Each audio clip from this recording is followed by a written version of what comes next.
Il était une fois dans un village oublié, un lieu nommé Kangelussuaq, un endroit fertile baigné par la rivière Rubérésina. Les habitants de ce village, près de 100 foyers, vivaient dans une grande harmonie, bien que séparés de leurs voisins par la rivière. À la tête du village se trouvait Eteni, un homme imposant, un caractère impétueux, dont la vie semblait marquée par un désir constant de revanche. Son épouse, Kajour, venait du village voisin, sur l'autre rive de la rivière. Leur union symbolisait la paix entre les deux peuples autrefois en guerre. Mais cette paix fut brisée par un meurtre ancestral, un événement qui engendra une rancœur profonde entre les deux villages. Les habitants de Kangelussuaq attribuaient tout leur malheur aux habitants de la rive gauche, croyant que c'était leurs rivaux de l'autre côté de la rivière qui en étaient la cause. Les malheurs qui frappent Kangelussuaq viennent toujours de là-bas, notre gauche, disait-il.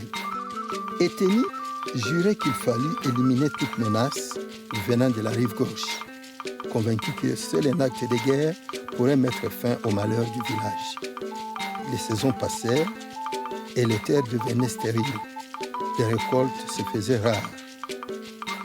Un jour, un jeune homme du village se maria avec une fille de l'autre rive. C'était un symbole de réconciliation. Et un sage parmi les invités à la fête expliqua que si les deux rives se réconciliaient, la pluie reviendrait. Mais à l'approche de la fête, une étrange sensation envahit le cœur d'Eteni. Ses yeux se tournaient sans cesse vers la rivière, attendant les mauvais signes.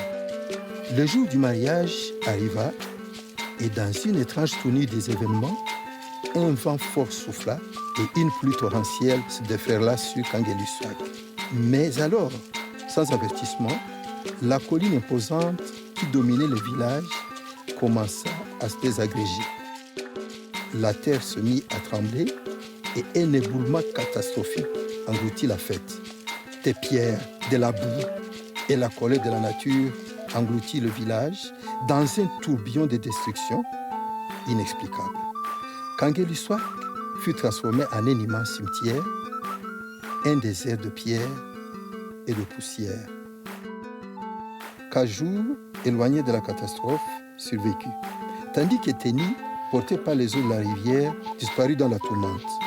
Les jours passèrent et personne ne sut qui il était devenu. Mais un jour, Eteni réapparut, portant des habits splendides comme un prince.